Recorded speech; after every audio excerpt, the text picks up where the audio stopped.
মা আজকে মাছটা কিন্তু খুব তাজা, তাই না? বৌমা দাঁড়াও।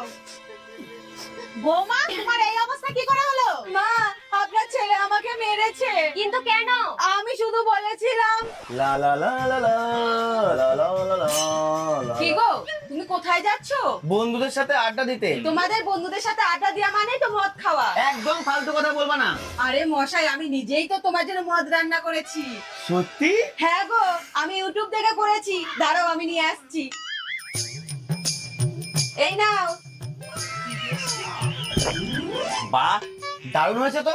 কি দিয়ে করলা? প্রথমে দিয়েছি বাজারে পড়ে থাকা পায়ে চটকানো পচা ফলের রস, আর 7 দিন আগে মা কিছু ভাত ফেলে দিয়েছিল, সেই ভাত দেখি পচে জল হয়ে গেছে। সেই পচা জল আর এই মিষ্টি হাতের ছোঁয়া। সব পচা। আরে মদ তো এসব দিয়েই বানায়, কেন টেস্ট হয়নি? তোমার আজকে কপালে কষ্ট আছে।